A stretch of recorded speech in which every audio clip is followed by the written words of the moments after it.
शुक्लां ब्रह्मविचारसारपरमामाद्यां जगद्व्यापिनीं वीणापुस्तकधारिणीम् अभयदां जाड्यान्धकारापहां हस्ते स्फाटिकमालिकां विदधतीं पद्मासने संस्थितां वन्दे तां परमेश्वरीं भगवतीं बुद्धिप्रदां शारदां।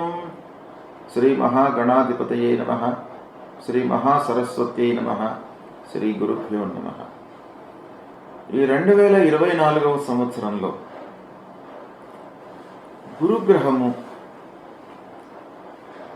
గురుగ్రహానికి అత్యంత ప్రాధాన్యత ఉంది మన శాస్త్రం లోపల. ఫలిత భాగం లోపల కూడాను బృహస్పతి యొక్క సంచారము చాలా విషయాలపై ప్రాధాన్యాన్ని సూచిస్తుంది. డైరెక్ట్గా కానివ్వండి, ఇండైరెక్ట్గా కానివ్వండి, గురువు యొక్క సంచారము జాతకుని పైన చాలా ప్రభావాన్ని చూపిస్తుంది. గురువు ప్రత్యేకంగా సంపూర్ణ శుభగ్రహం, నైసర్గిక శుభగ్రహం కనుక ఈ గురుగ్రహం యొక్క సంచారము సంవత్సరము సరాసరిగా ఒక రాశిలో సంచరిస్తుంటాడు. అయితే ఈ సంవత్సరం మొత్తం కూడాను 1 మే 2024 నుండి వృషభ రాశిలో సంచరిస్తున్నాడు. ఈ వృషభ రాశిలో సంచరిస్తున్నటువంటి సమయంలో గురువుకు అంటే ప్రధానమైనటువంటి ఈ గ్రహ గురువుకు వక్రత్వము, అస్తమయము, మళ్ళీ వెనక్కి నడవడము, అతిచారము, శీఘ్రము, ఇలాంటివన్నీ కూడాను చలనాలు మనకు శాస్త్రంలో చెప్పబడి ఉన్నాయి. ఇవి భౌతికంగా ఎలా జరుగుతుంది అనంటే సూర్యుని నుండి ఆ గ్రహము ఉన్నటువంటి ఆ దూరము, ఆ కోణాన్ని ఆధారంగా చేసుకొని వక్రం కానివ్వండి, శీఘ్రగమనం కానివ్వండి, తర్వాత అస్తంగత్వం కానివ్వండి సంభవిస్తుంది. ఆ ఖగోళ శాస్త్రంలో ఈ గురుగ్రహము సూర్యుడికి ఎంత కోణంలో ఉన్నాడు, ఎన్ని డిగ్రీలలో ఉన్నాడు అనేటువంటి విషయంపై ఆధారపడి ఉంటుంది. తద్వారా మనకు వక్రం అనేటువంటిది నిర్ణయం అవుతుంది. ఈ విధంగా చూసినట్టయితే మొత్తం వృషభ రాశిలో బృహస్పతి సంచరిస్తున్నాడు. అయితే ఇందులో అక్టోబర్ 9వ తారీఖు నుండి ఫిబ్రవరి 4వ తారీఖు వరకు సుమారుగా 119 రోజులు వక్రాన్ని పొందుతున్నాడు.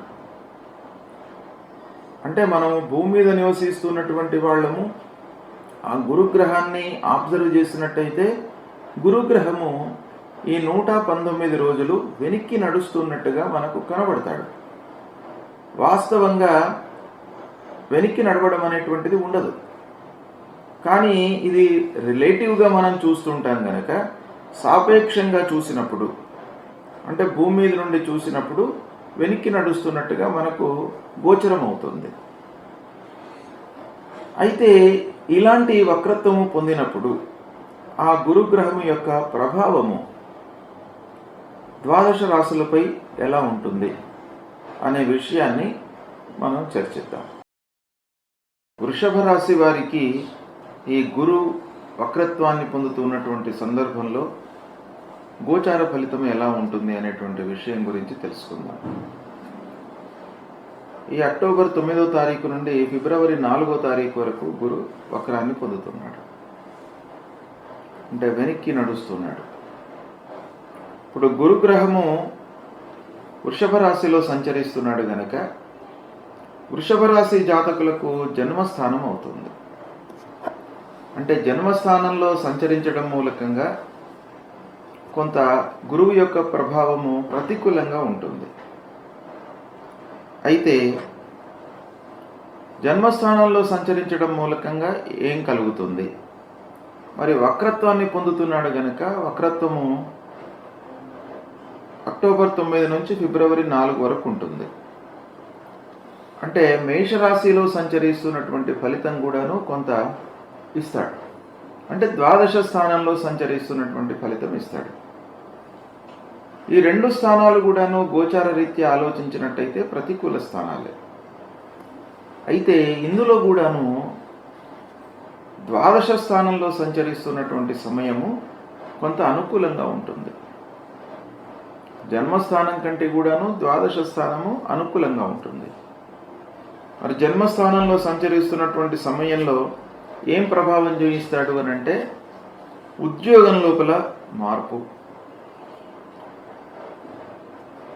ఉద్యోగస్తులకు ముఖ్యంగా స్థానచలనాన్ని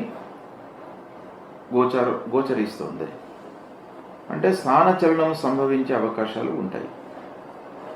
అయితే ఈ ద్వాదశ స్థాన ప్రభావము ఎప్పుడైతే కలుగుతుందో ఈ స్థానచలనము జరుగుతుంది, కానీ అనుకూలమైనటువంటి ప్రాంతాలకు వెళ్ళేటువంటి అవకాశాలు ఉంటాయి. అంటే అక్టోబర్ 9 నుంచి ఫిబ్రవరి 4 వరకు ద్వాదశ స్థానం కొంత అనుకూలంగా ఉంటుంది. కాబట్టి దాన్ని మనము చూసినట్టయితే కొంత అనుకూలమైనటువంటి ప్రాంతాలకు వెళ్ళే అవకాశాలు ఉంటాయి. ఆఫీసులో మిస్అండర్స్టాండింగ్స్ తప్పు. జన్మస్థానంలో ఉన్న ప్రభావము, ద్వాదశ స్థానంలో ఉన్న ప్రభావము, ఈ రెండింటినీ కూడాను మనం చూసుకున్నట్టయితే ఆఫీసులో మనస్పర్ధలు మటుకు తప్పవు.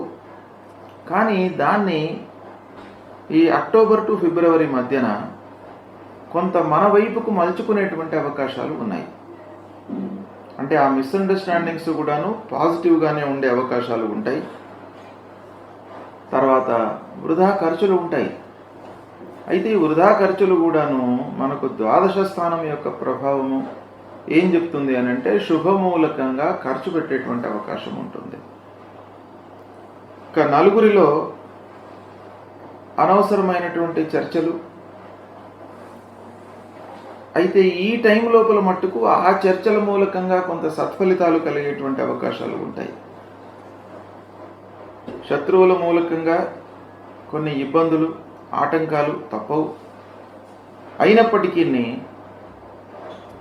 ఈ ఇంటర్వెల్లో మీకు గిట్టని వారి మూలకంగా కూడాను మీకు సత్ఫలితాలు కలిగే అవకాశం ఉంటుంది.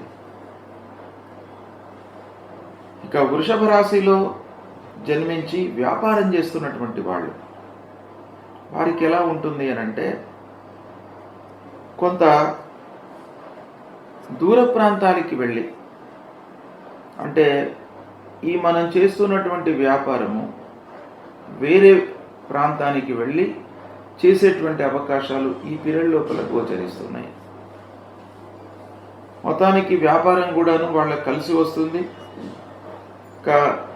ముఖ్యంగా సందిగ్ధత ఈ సమయంలో ఉండే అవకాశం ఉంది. సందిగ్ధత అంటే మనం నిర్ణయాలు తీసుకోవడంలో సర్టనిటీ ఉండదు. అంటే మీమాంస ఉంటుంది, చేయడమా చేయకపోవడమా అనేటువంటి సందిగ్ధం లోపల ఉండేటువంటి అవకాశాలు ఎక్కువ ఉంటాయి. ఇక ప్రారంభించినటువంటి పనుల లోపల కొంత ఆటంకాలు ఉంటాయి. కాబట్టి మీరు జాగ్రత్తగా వాటి నిర్ణయాలు తీసుకోవాలి. ఆ పనిని ప్రారంభించే ముందు 1కి 4 సార్లు ఆలోచించాలి. అంటే ఆ పని గురించి లోతులోకి వెళ్ళి మీరు ఆలోచించి ప్రణాళికాబద్ధంగా మీరు ప్రారంభించినట్టయితే మీకు ఇబ్బంది ఉండదు. ఇకపోతే సమాజంలో మీకు పూర్వం ఉన్నటువంటి పేరుకు ఏమి ఇబ్బంది ఏమి ఉండదు. ఈ టైం లోపల వక్రించినటువంటి ఆ సమయం లోపల మీకు పేరు ప్రఖ్యాతులు కూడాను వచ్చేటువంటి అవకాశాలు ఉన్నాయి. ఉద్యోగస్తులకు కూడాను ఆ సంస్థల లోపల మంచి పేరు లభిస్తుంది. ఈ విధంగా వృషభ రాశిలో జన్మించినటువంటి వారికి ఈ వక్రత్వాన్ని పొందినటువంటి సమయము బాగానే కలిసి వస్తుంది. ఓవరాల్గా జన్మస్థానంలో ఉన్నప్పటికీ ఈ వక్రించినటువంటి స్థానంలో ద్వాదశ స్థానం యొక్క ప్రభావము ఉంటుంది.